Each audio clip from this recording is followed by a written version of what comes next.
के लिए स्वागत करने के लिए उत्सुक हैं।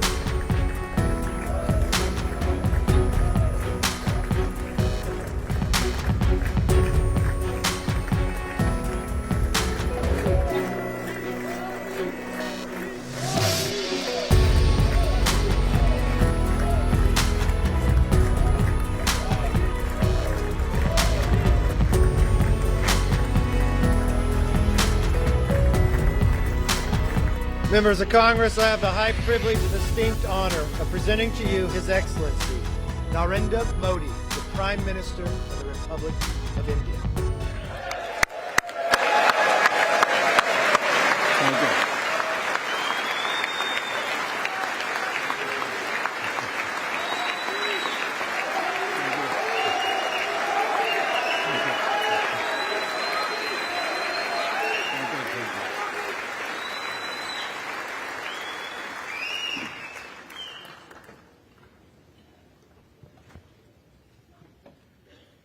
Mr. Speaker, Madam Vice President, distinguished members of the U.S. Congress, ladies and gentlemen, Namaskar.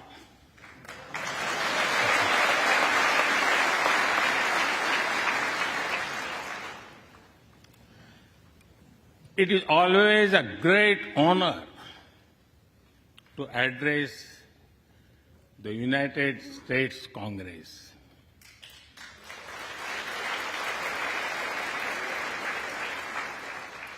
It is an exceptional privilege to do so twice.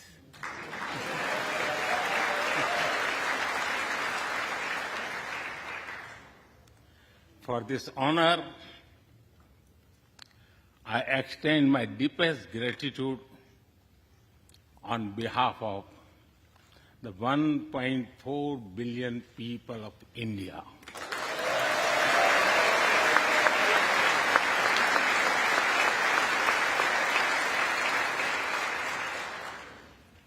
I see that nearly half of you were here in 2016.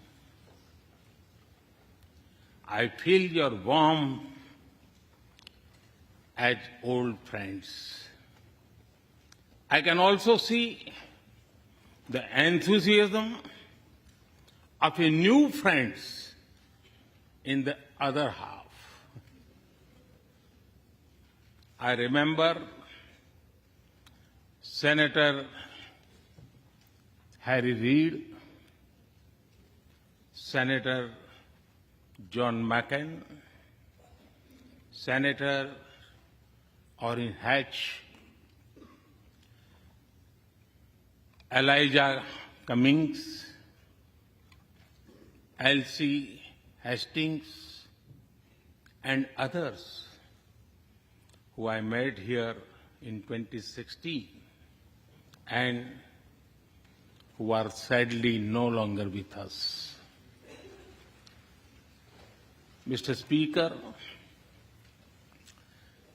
standing here 7 Junes ago, that is the June when Hamilton swept all the awards, I said that the hesitations of history were behind us.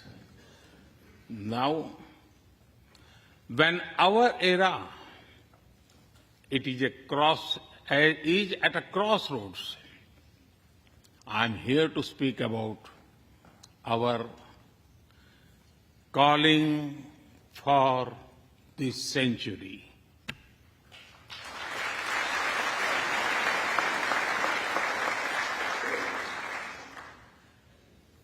Through the long and widening road that we have traveled, we have met the test of friendship.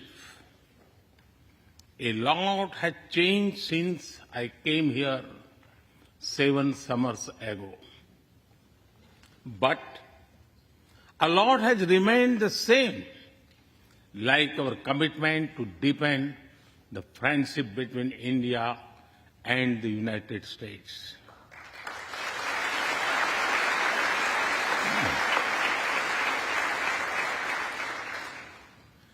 In the past few years, there have been many advances in AI, artificial intelligence.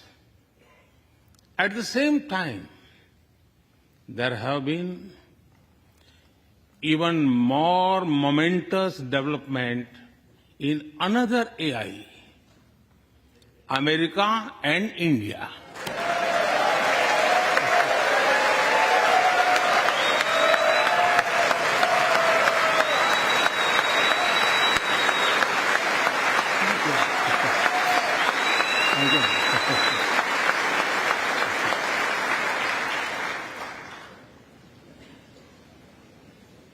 Mr. Speaker and distinguished members, the beauty of democracy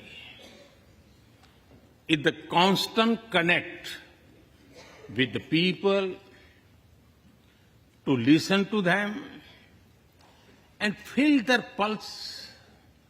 And I know this takes a lot of time, energy, effort, and travel. It is a Thursday afternoon, a fly-out day for some of you. So I am grateful for your time. I also know how busy you have been this last month.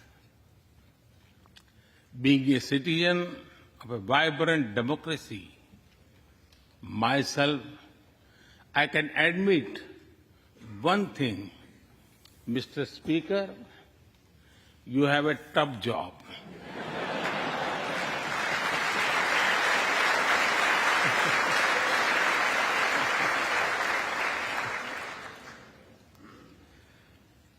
I can relate to the battles of patience, persuasion, and policy.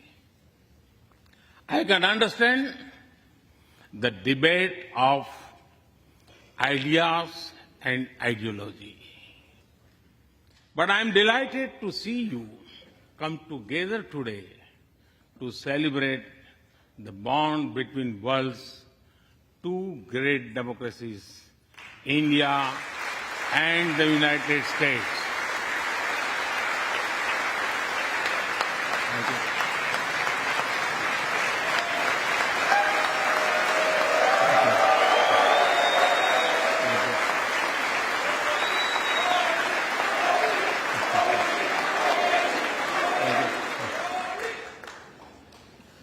I'm happy to help out. I'm happy to help out whenever you need a strong bipartisan consensus.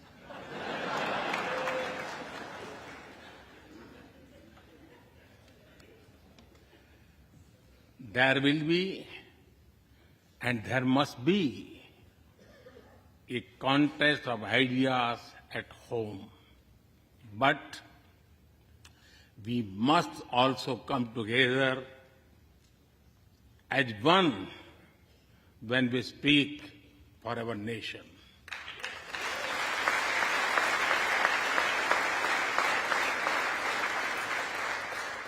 And you have shown that you can do it. Congratulations.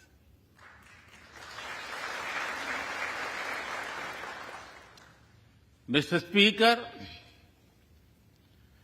the foundation of America was inspired by the vision of a nation of equal people. Throughout your history, you embraced people from around the world, and you have made them equal partners in the American dream.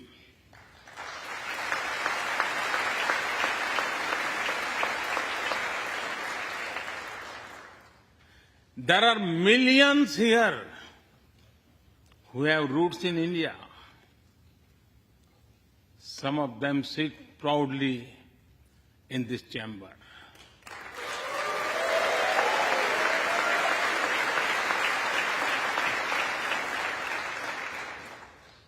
And there is one behind me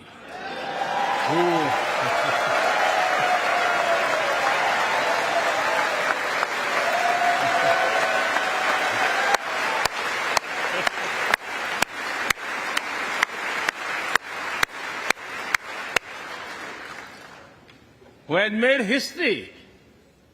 I am told that the Samosa caucus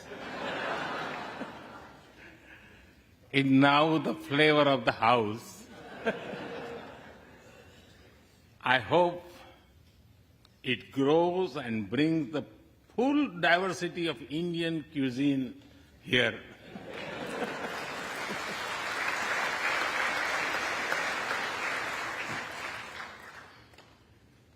Over 2 centuries, we have inspired each other through the lives of great Americans and Indians. We pay tribute to Mahatma Gandhi and Martin Luther King Jr.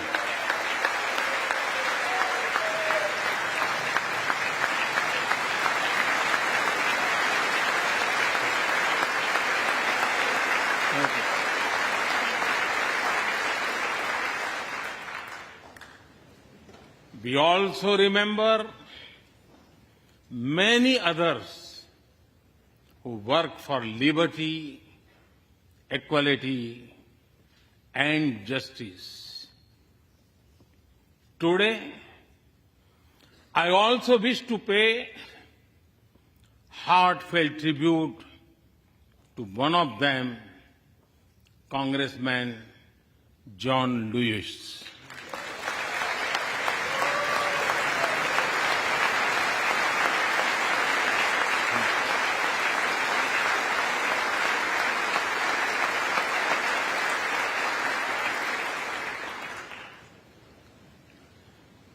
Mr. Speaker, democracy is one of our sacred and shared values. It has evolved over a long time and taken various forms of systems. Throughout history, however, one thing has been clear. Democracy is the spirit that supports equality and dignity.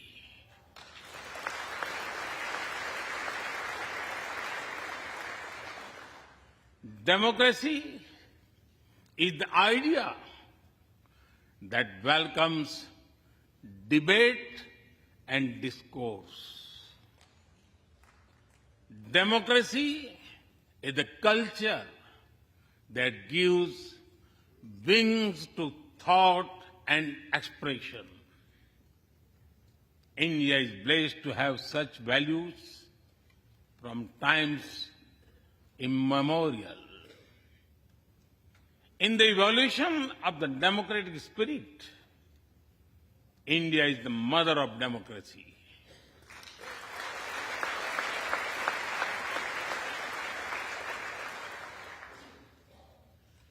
Millennia ago, our oldest scripture said, Ekam Sat Vipra Bahudha Vadanti. It means that truth is one, but the wise express it in a different ways. Now, the US is the oldest and India the largest democracy. Our partnership augurs well for the future of democracy.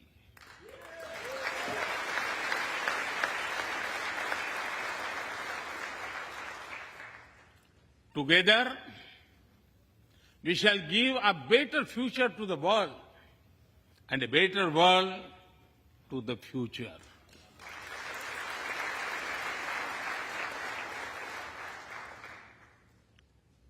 Mr. Speaker, last year, India celebrated 75 years of its independence.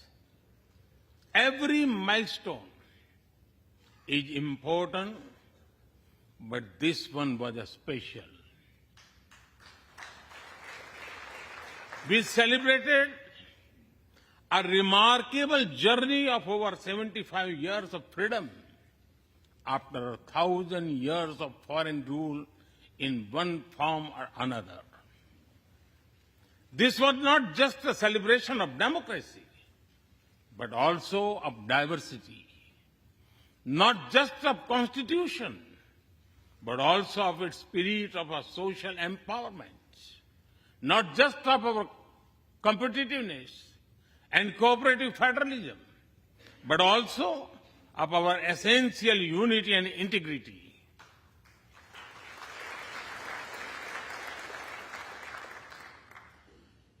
We have over 2,500 political parties.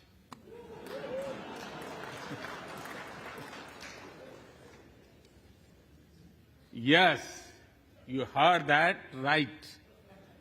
2,500. About 20 different parties govern various states of India.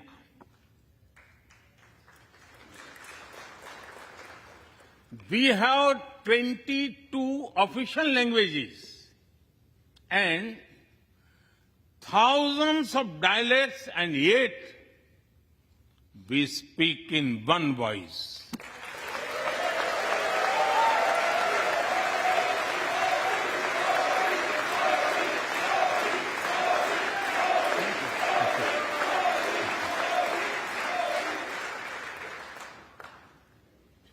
Every 100 miles, our cuisine changes.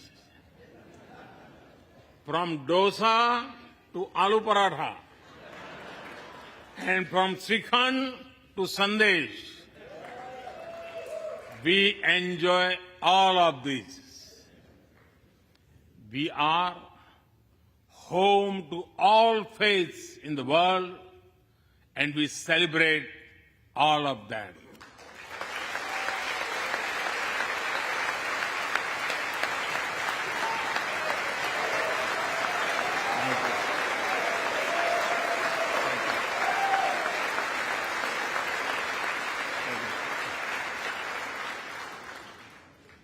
In India, diversity is a natural way of life. Today, the world wants to know more and more about India. I see that. Curiosity in this house too. We were honored to receive over 100 members of the U.S. Congress in India over the last decade.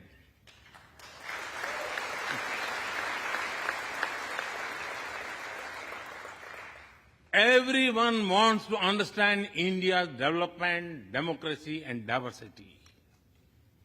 Everyone wants to know what India is doing right and how.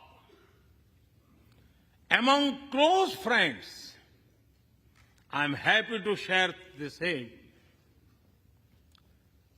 Mr. Speaker, when I first visited the U.S. as a Prime Minister, India was the 10th largest economy in the world. 10th. Today, India is the 5th largest economy.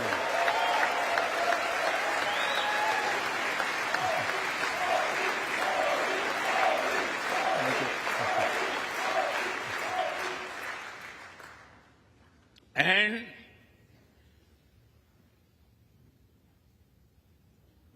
And India will be the third largest economy soon.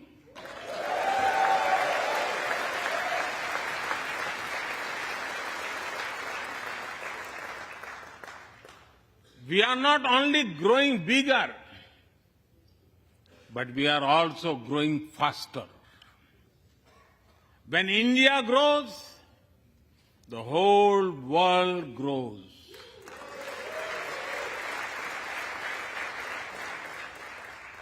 After all, we are 1/6 of the world's population. In the last century, when India won its freedom, it inspired many other countries to free themselves from colonial rule.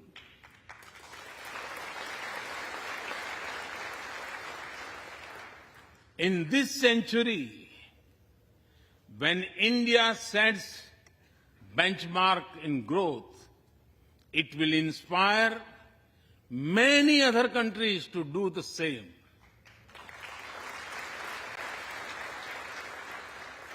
Our vision is सबका साथ, सबका विकास, सबका विश्वास, सबका प्रयास.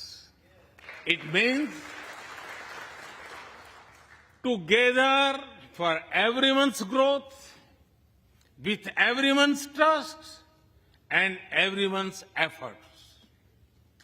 Let me share with you how this vision is translating into action with speed and scale. We are focusing on infrastructure development. We have given nearly 40 million homes to provide shelter to over 150 million people.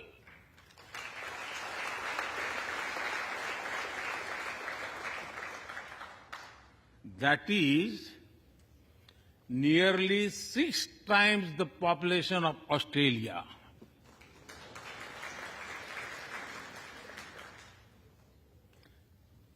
We run a national health insurance program that ensures free medical treatment for about 500 million people.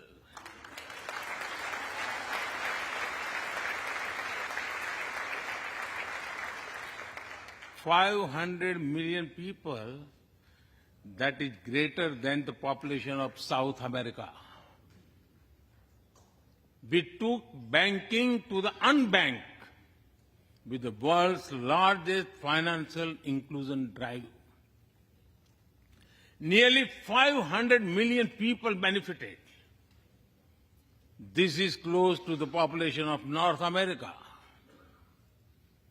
We have worked on building digital India. Today, there are more than 850 million smartphones and internet users in the country.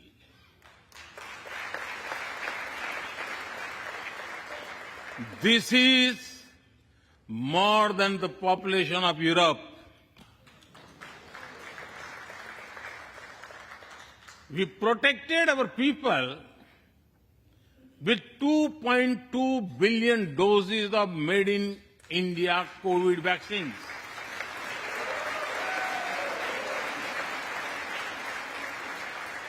And that too free cost.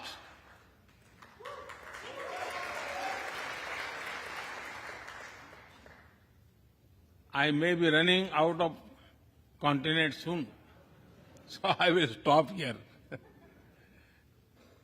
Distinguished members, the Vedas are one of the world's oldest scriptures. They are a great treasure of humanity composed thousands of years ago. Back then, Women's sages composed many verses in these Vedas. And today, in modern India, women are leading us to a better future.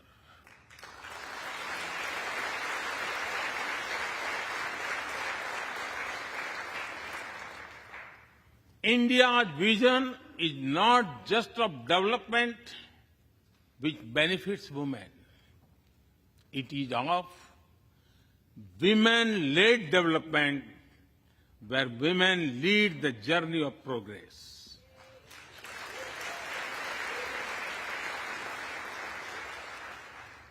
A woman has risen from a humble tribal background to be our head of states.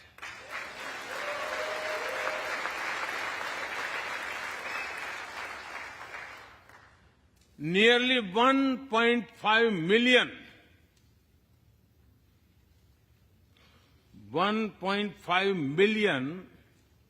elected women lead us at various levels.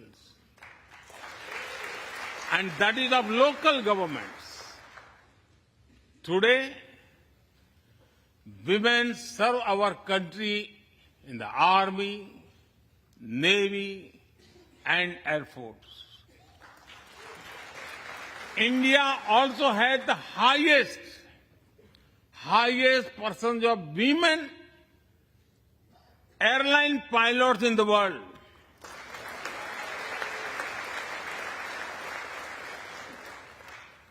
And they have also put us on Mars by leading our Mars mission.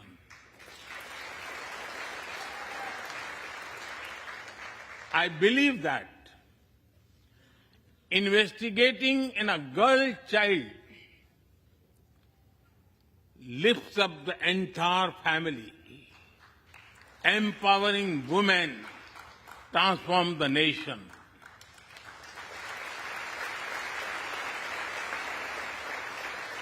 Mr. Speaker, India is an ancient nation with a youthful population. India is known for its traditions, but the younger generation is also making a hub of technology, be it creative reels on Insta or real-time payments, coding or quantum computing, machine learning or mobile apps, fintech or data science. The youth of India are a great example of how a society can embrace latest technology. In India, technology is not about innovation, but also about inclusion.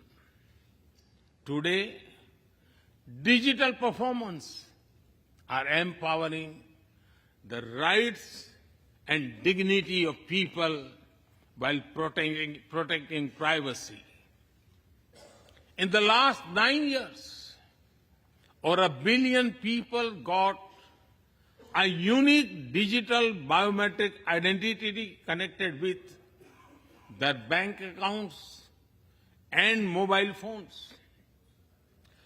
This digital public infrastructure helps us reach citizens within seconds with financial assistance. 850 million people receive direct benefit financial transfers into their accounts. 3 times a year, over 100 million farmers receive assistance in their bank accounts at the click of a button. The value of such transfer has crossed $320 billion. And we have saved over $25 billion in the process. If you visit India, you will see everyone is using phones for payments, including street vendors. Last year, out of every 100 real-time digital payments in the world, 46 happened in India.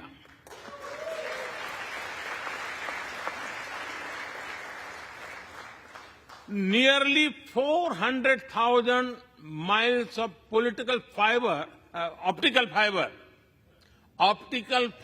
cables, and cheap data have ushered in a revolution of opportunities.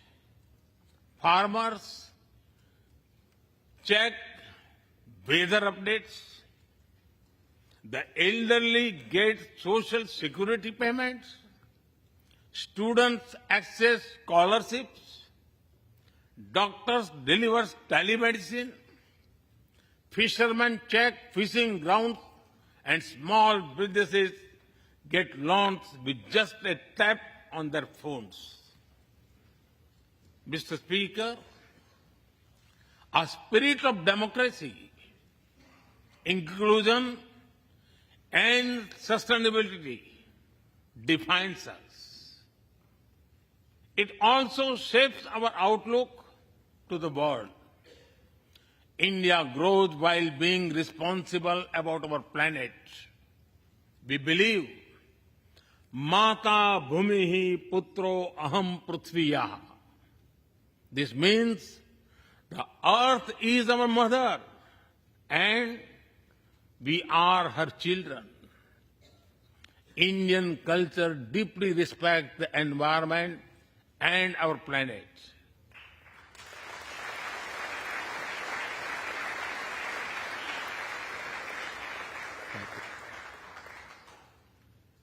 While becoming the fastest growing economy, we grew our solar capacity by 2,300%. Yes, you have heard right. 2,300%.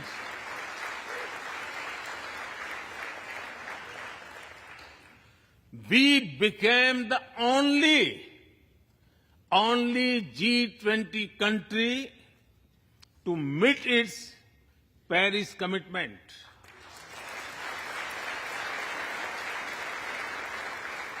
We made renewables account for over 40% of our energy sources, 9 years ahead of the target of 2030. But we did not stop there. At the Glasgow summit, I proposed Mission Life, lifestyle for environment. This is a way to make sustainability a true people's movement. To leave it to be the job of governments alone, by being mindful in making choices, every individual can make a positive impact. Making sustainability a mass movement, we help the world reach the net zero target faster. Our vision is pro-planet progress. Our vision is pro-planet prosperity. Our vision is pro-planet people.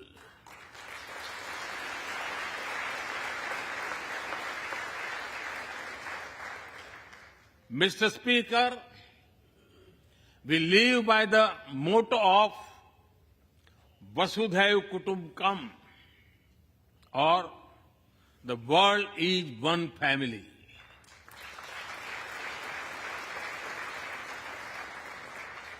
Our engagement with the world is for everyone's benefit.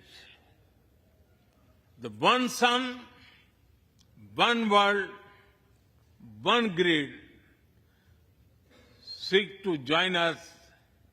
All is connecting the world with clean energy.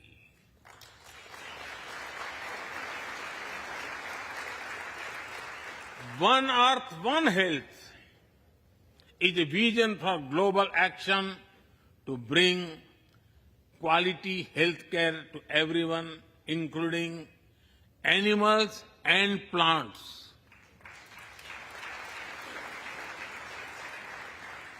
The same spirit is also seen in the theme when we chair the G20, One Earth, One Family, One Future. We advance the spirit of unity through yoga as well. Just yesterday, the whole world came together to celebrate the International Day of Yoga.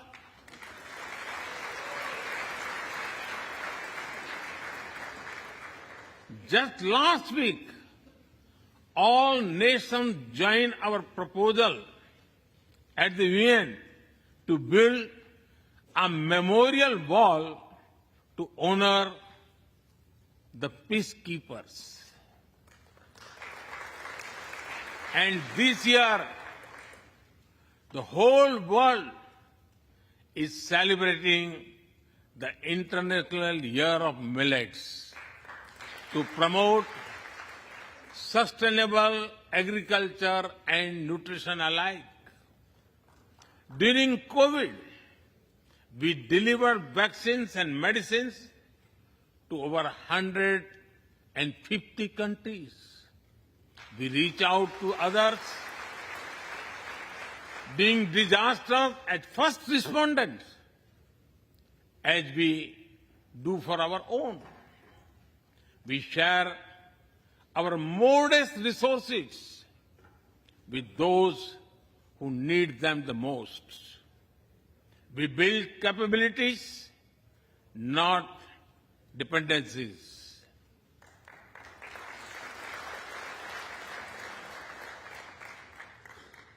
Mr. Speaker, when I speak about India's approach to the world, the United States occupy a special place. I know. Our relations are of great importance to all of you. Every member of this Congress has a deep interest in it.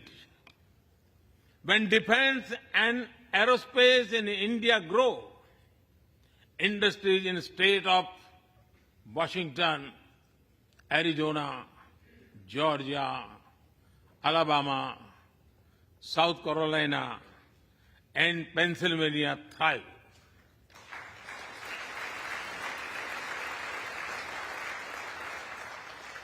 When American companies grow, the research and development centers in India thrive. When Indians fly more, a single order for aircraft creates more than 1 million jobs in 44 states in America.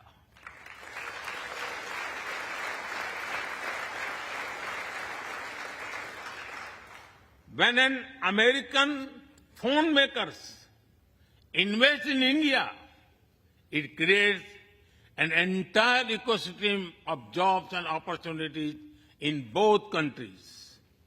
When India and US work together on semiconductors and critical minerals, it helps the world in making supply chains more diverse, resilient, and reliable.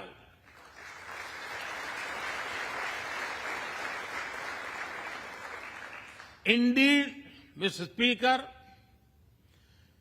we were strangers in defense cooperation at the turn of the century. Now, the United States has become one of our most important defense partners.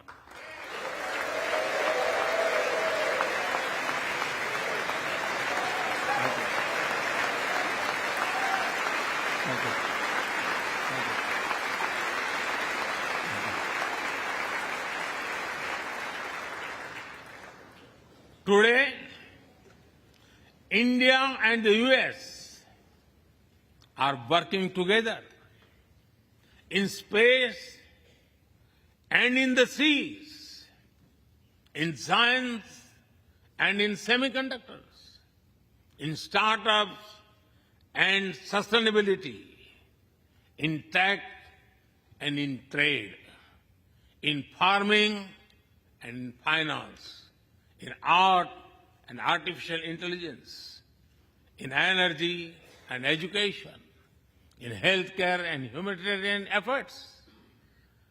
I can go on and go on, but to sum up it, I would say the scope of our cooperation is endless.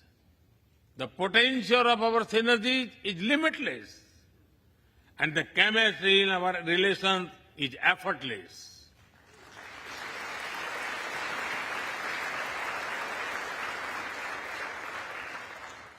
In all this, Indian Americans have played a big role.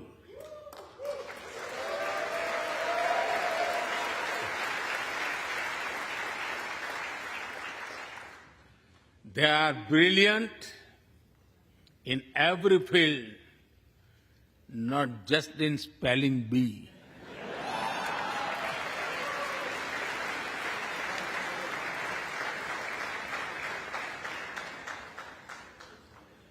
With their hearts and minds, talent and skills, and the love for America and India, they have connected us.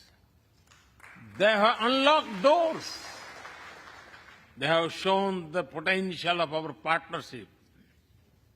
Mr. Speaker, distinguished members, every Indian Prime Minister and American President of the past has taken our relationship further.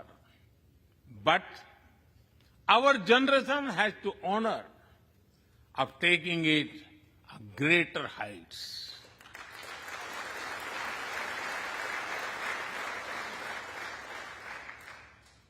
I agree with President Biden that this is a defining partnership of this country, because it serves a larger purpose: democracy, demography, and destiny give us the purpose. One consequence of globalization has been to cover over concentration of supply chains. We will work together to diversify, decentralize, and democratize supply chains.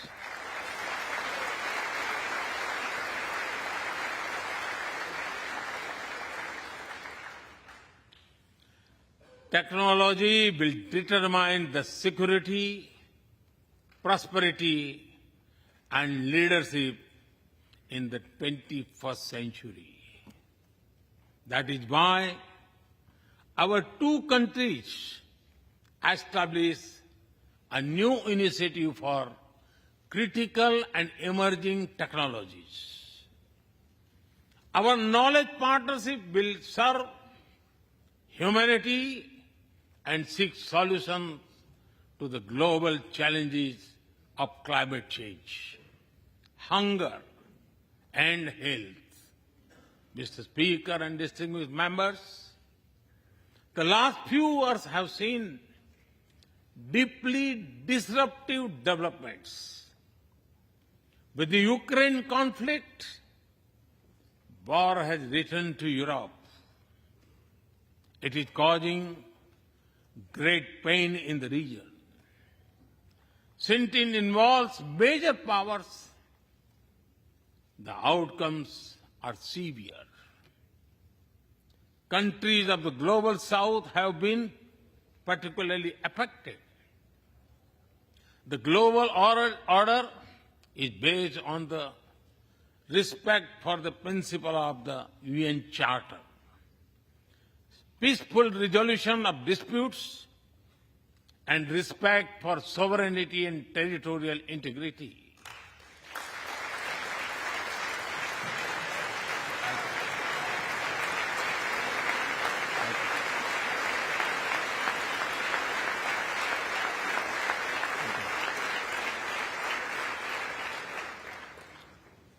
As I have said directly and publicly, this is not an era of war.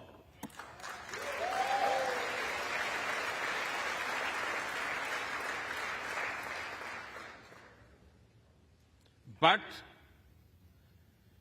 it is one of dialogue and diplomacy. And we all must do what we can to stop the bloodshed and human suffering.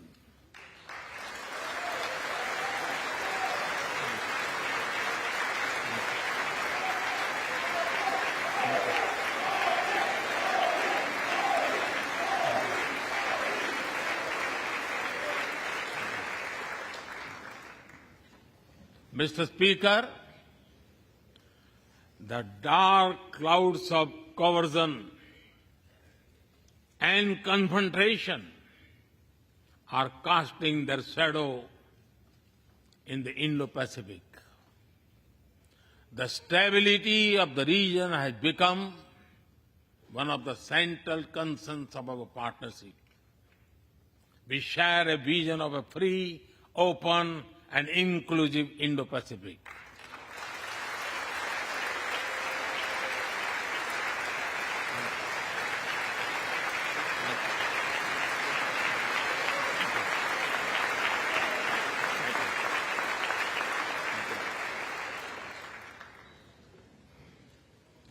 Connected by secure seas, defined by international law, free from domination, and anchored in ASEAN centrality.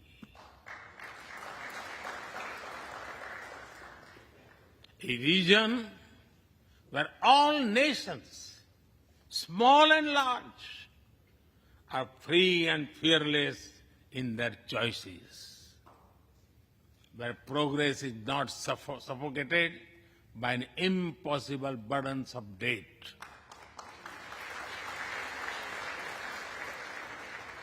Where connectivity is not leveraged for strategic purposes, where all nations are lifted by the high tide of shared prosperity. Our vision does not seek to content or exclude, but to build a cooperative region of peace and prosperity. We work through regional institutions and with our partners from within the region and beyond. Of this, Quad has emerged as a major force of good for the region.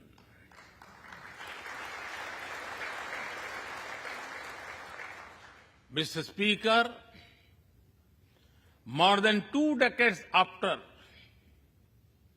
9/11 and more than a decade after 26/11 in Mumbai, radicalism and terrorism still remain a pressing danger for the whole world. These ideologies keep taking new identity and forms, but their intentions are the same. Terrorism is an enemy of humanity, and there can be no ifs and buts in dealing with it.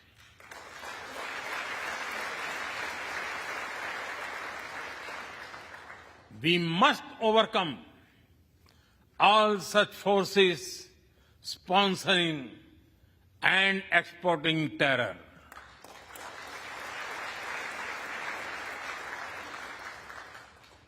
Mr. Speaker,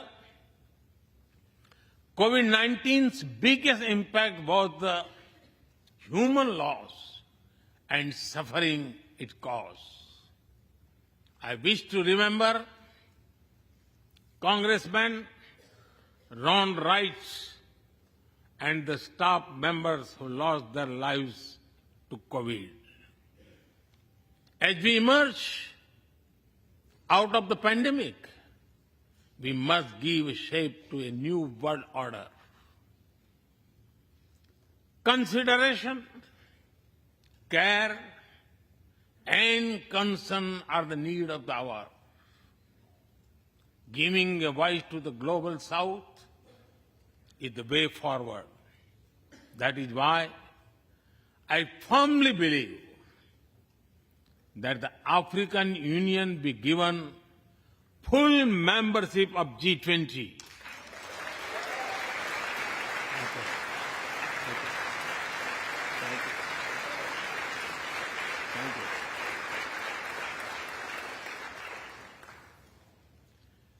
We must revive multilateralism and reform multilateral institutions.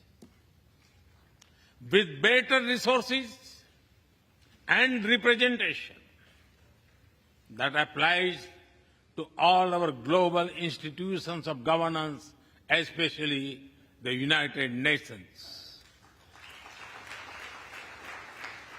When the world has changed, our institutions too must change,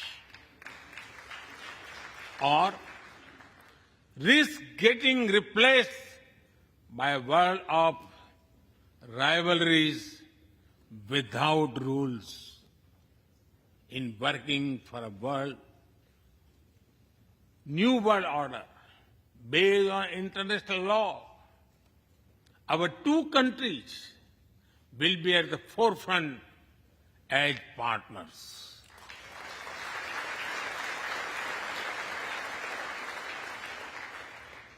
Mr. Speaker and distinguished members, today we stand at a new dawn in our relationship that will not only shape the destiny of our two nations, but also that of the world. As the young American poet Amanda Gorman has expressed, when day comes, we step out of the shade. Aflame and unafraid, the new dawn blooms as we free it. For there is always light if only we are brave enough to see it.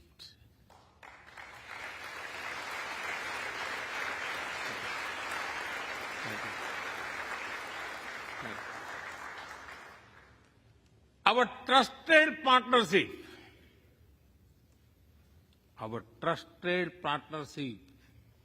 is like the sun in this new dawn that will spread light all around.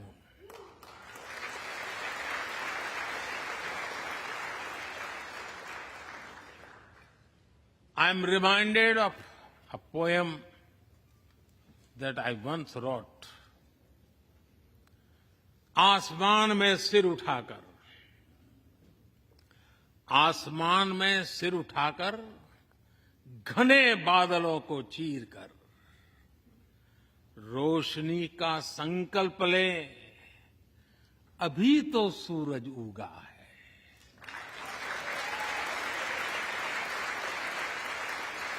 अभी तो सूरज उगा है। दृढ़ निश्चय के साथ चलकर, दृढ़ निश्चय के साथ चलकर, हर मुश्किल को पार कर, घोर अंधेरे को मिटाते, घोर अंधेरे को मिटाने अभी तो सूरज उगा है।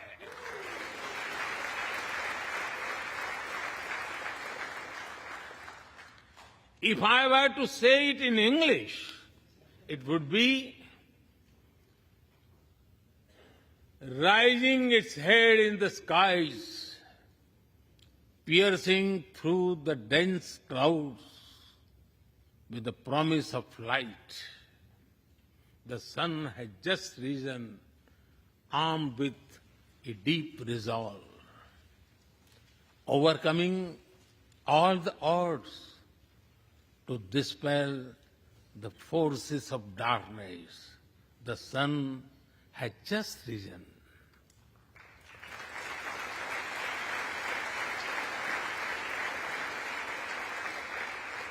Mr. Speaker and distinguished members, we come from different circumstances and history, but we are united by a common vision and by a common destiny.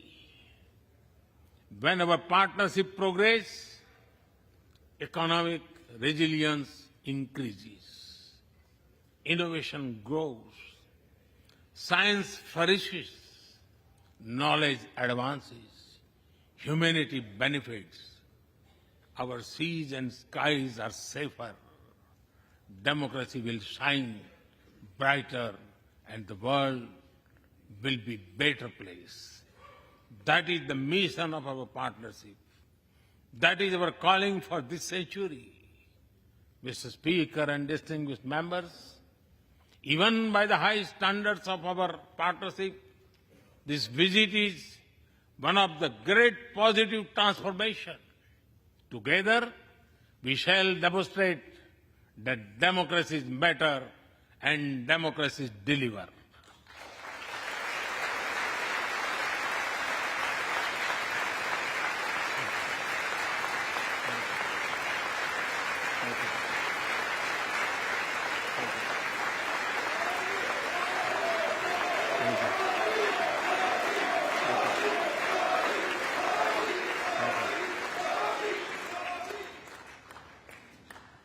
I count on your continued support to the India-US partnership.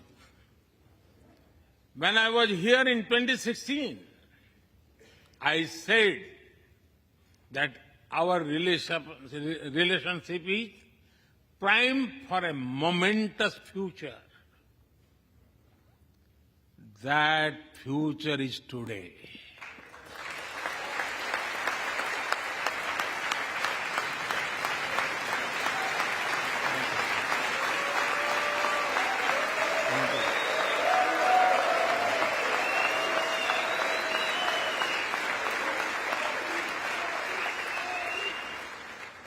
Thank you once again, Mr. Speaker, Madam Vice President, and the distinguished members of this honor. God bless America.